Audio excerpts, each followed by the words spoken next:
Terminou no último domingo com um sentimento de frustração a COP25, a Conferência do Clima da ONU, que ocorreu em Madrid, na Espanha. Decisões como a regulação do mercado de carbono ficaram para o ano que vem.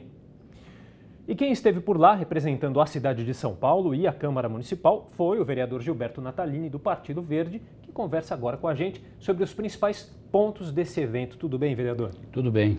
Prazer estar aqui com você e com os nossos telespectadores da TV Câmara. Prazer é nosso, vereador. Explica pra gente por que essa conferência esse ano em Madrid foi considerada por muitos como um fracasso e qual que é a parcela de culpa do Brasil para esse resultado, vereador?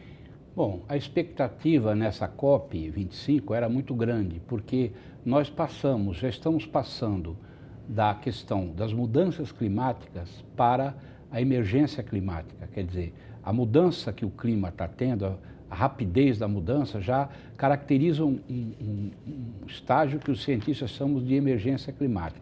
Lá tinha 197 países, quer dizer, quase a totalidade do mundo estava lá, delegações grandes, países grandes, médios, ricos, pobres, e a expectativa é que a gente saísse dali com um avanço grande em relação à COP de Paris, né? A regulamentação, principalmente do artigo 6º da COP de Paris, que fala do crédito de carbono e outras questões, infelizmente nós não conseguimos amarrar esse acordo por conta de divergências que aconteceram com alguns países, principalmente Estados Unidos, Austrália, e o Brasil também entrou nessa onda de facilitar a divergência, o dissenso, o que impediu que saísse um acordo bem feito, caprichado e factível da COP25. Por isso foi a frustração e o nosso país, o Brasil, que sempre jogou um papel de vanguarda em todas as COPs, um papel com soberania, com altivez, né, com postura, mas um papel de concórdia, de aglutinador, por ser um grande país, um país que tem uma natureza muito exuberante. Dessa vez o Brasil jogou na contramão. Então a gente, como brasileiro, eu mesmo fui interpelado várias vezes lá por vários delegados, o que vocês estão fazendo? Por que o Brasil está assim? O que eu ia explicar? Não tem explicação. Posição do governo e do ministro do Meio Ambiente que estava lá fazendo esse papel. Inclusive a gente tem algumas imagens da participação do vereador na COP25, a gente vai mostrar daqui a pouquinho, e a gente falou um dos principais pontos aí que contribuíram para essa sensação de fracasso da COP25, foi essa não regulamentação do artigo 6 do Acordo de Paris, que trata aí da criação do mercado de carbono. Vereador, a grosso modo, o que é esse mercado de carbono e por que o Brasil se mostrou intransigente em relação a essa questão? O mercado de carbono é o seguinte, se um país emite mais gás de efeito estufa, além do que ele pode comprar os créditos do país que não emitiu aquela quantidade. O país que está seguro, que tem floresta, que tem contenção da emissão, um país que emite mais pode comprar os chamados créditos de carbono, vende no mercado internacional. Qual foi a divergência? Que o Brasil defendia uma posição que a maioria criticava, que era poder ganhar duas vezes com o crédito. Ganhar na venda e depois, de uma certa forma, ganhar de novo, contar duas vezes o mesmo crédito de carbono. Isso com a maioria não concordou. E o Brasil bateu um pé firme nisso, eu acho até por uma postura até proposital de, com esse argumento, até impedir que o acordo acontecesse. A impressão que eu tenho é que o Brasil foi para essa COP25 com a intenção de melar o acordo.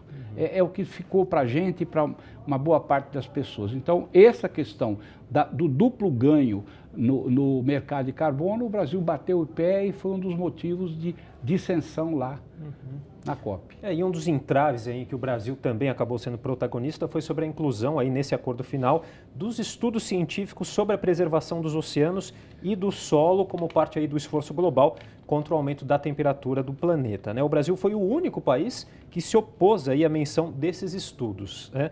E depois se viu obrigado a mudar de posição. Como o senhor analisa essa questão? Aquela história, né, de criar, porque o Brasil teve uma posição dúbia, que eu acho, que eu presenciei e vi, porque a gente tinha acesso às plenárias gerais, às plenárias chamadas de alto nível, que a presidente da COP e o secretário da ONU presidia, e com os delegados para fazer avaliações, para fazer algumas discussões.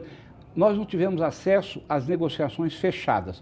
Eu e outros muitos delegados, aí era só mesmo o Itamaraty e o Ministério do Meio Ambiente, um grupo menor. Mas nessas assembleias grandes nós tivemos acesso. Então, o Brasil tinha uma postura, na minha opinião, muito feia, que nunca teve em nenhuma reunião do clima desde quando a gente acompanha, que era uma hora com o pires na mão como um mendigo, pedindo dinheiro de uma forma até feia, de uma forma deselegante, muito ostensiva, pedindo dinheiro, né, para poder aplicar no Brasil para defender, para proteger a natureza. Aí passava disso para uma outra postura de arrogância, de atrapalhar, entendeu? De chantagear. Então foi uma posição assim entre a humildade excessiva, a mendicância do dinheiro, para a arrogância de impedir que a coisa caminhasse. Ficou essa dualidade, essa disparidade de comportamento que a delegação brasileira, representada pelos negociadores, apresentou. Para nós ficou muito feio, né?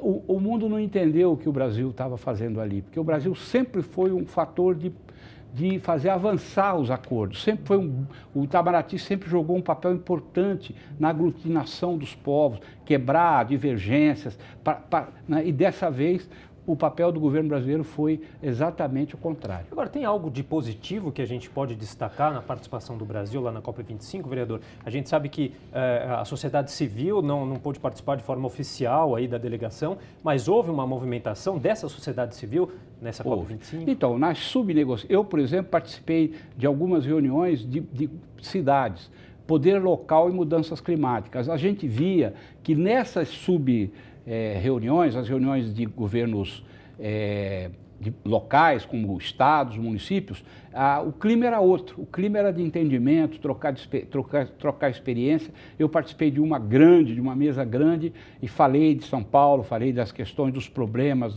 das soluções. Participei também de uma reunião que era para fazer a avaliação dos desmatamentos. Países onde tem um problema de desmatamento, fizeram uma assembleia só para isso, participei também, levei. Então, tinha muitos brasileiros lá, muitos brasileiros de organizações não governamentais, cientistas, técnicos, e brasileiros que foram lá, muita juventude. E tem algumas imagens, o Brasil não tinha stand, o Brasil não tinha stand oficial. O Brasil não montou, pela primeira vez não montou um stand, os brasileiros não tinham onde se encontrar. Precisou emprestado um stand de uma ONG europeia, que emprestou para a sociedade civil brasileira, foi onde os brasileiros se juntaram para fazer os encontros, para fazer as mesas e tal, que a gente também participou bastante. Agora, vereador, tanto o ministro do Meio Ambiente, o ministro Ricardo Salles, quanto também o presidente Jair Bolsonaro, após aí o final da COP25, em suas declarações, colocaram o Brasil aí como uma vítima desse protecionismo ambiental, principalmente aí em relação aos países ricos. Qual a opinião do senhor também em relação a isso? Eu acho que nós não somos vítimas, nem devemos posar de vítima. Nós temos que assumir a liderança, porque nós somos um país com a maior floresta em pé do planeta, um país com uma rede hídrica de rios enorme, um país que tem uma energia, um combustível como o etanol, a energia elétrica é de hidroelétrica. Nós temos tudo para no mundo liderar esse processo, mas a gente precisa querer liderar. Não adianta ir lá com a faca no pescoço, porque nenhum país aceita a faca no pescoço. E nem ir com um pires na mão, mendicando como se a gente fosse um miserável. Nós não somos miseráveis, nós temos o que oferecer para o mundo. A política diplomática do governo atual foi que fez do Brasil, não foi uma vítima, nós fomos achincalhados lá, quer dizer, teve hora que teve até vaia, eu fui várias vezes abordado nos corredores, visitando os estandes, o que vocês estão fazendo com o encontro, o que vocês querem do mundo? Eu dizia, mas não sou eu não sou representante do governo, eu vim representando a Câmara Municipal de São Paulo, eu sou do poder local, então não posso te responder isso, mas teve várias... pessoas que vieram conversar, não só comigo, como com muitos brasileiros que tinham o crachá com o nome do Brasil, né? Aquela tarjinha vermelha que representava a delegação brasileira. De certa forma, mostra até também uma falta de alinhamento técnico entre os representantes aí do governo. O governo foi despreparado, o Brasil tem um preparo enorme nesse assunto. O Brasil tem o INPE, o presidente do INPE, que foi demitido pelo presidente Bolsonaro, ganhou o prêmio entre os 10 melhores cientistas do mundo. Ele ganhou um prêmio, né? E nós temos toda a potencialidade para, acreditando no processo, trabalhar para convergir. Nós atrapalhamos a COP, nós fomos um dos obstáculos para ter o acordo, o Brasil foi um dos obstáculos, junto com outros. Né? E essa coisa de ser vítima, de que o mundo quer perseguir o Brasil, quer manipular o Brasil, quer submeter o Brasil, isso não é verdade. O mundo precisa do Brasil e o Brasil precisa conversar com o mundo sobre a questão do clima. Tem que acreditar no processo e acreditar que é possível superar. E agora qual que é a expectativa que fica para a próxima edição da conferência que acontece no ano que vem na Escócia, vereador? É uma transferência de expectativa, né? Quer dizer, de expectativa em expectativa, o planeta vai aquecendo e nós vamos perder na meta de aquecer no máximo 1,5 graus. Nós já estamos correndo contra o relógio, já praticamente quase não dá tempo de fazer a lição de casa. A próxima COP, eu acredito que se a gente não entrar num acordo e tem um problema que nós não tratamos aqui, que é o aumento da ambição da diminuição da emissão dos gases de efeito estufa. Os países têm que aumentar, esse também foi um motivo de divergência lá. Os países têm que aumentar a ambição de cortar a emissão de gases de efeito estufa para poder cumprir a meta até 2100 de 1,5 graus, senão não vai conseguir. Isso ficou para trás da discussão. Entendeu? Ficou para trás. Então, o ano que vem, ou a gente toma vergonha na cara, e eu acho que tem que ter uma discussão interna no Brasil, o nosso governo tem que cair na real, forçar os Estados Unidos, né? Uma coisa boa que você perguntou, que teve lá, muito boa, que eu acho importante, os governadores da Amazônia se reuniram com a comunidade europeia e fizeram um acordo para financiamento de exploração da floresta de maneira sustentável, a parte do governo federal. Quer dizer, eles foram direto na fonte, com humildade, com tranquilidade, com negociação, conseguiram se organizar para trazer dinheiro para investir na floresta amazônica, os governadores, os governos subnacionais. O nosso governo nacional não teve essa capacidade. Tá certo, vereador. Vamos esperar que no ano que vem esses acordos saiam. Se Deus quiser. O mundo precisa, a humanidade está necessitando disso. Quero agradecer muito a participação do vereador Gilberto Natalini, do Partido Verde, conversando com a gente um pouquinho sobre a COP25, que acabou no último domingo em Madrid, na Espanha. Vereador, muito obrigado mais uma vez. Eu que agradeço. Abraço. Até mais.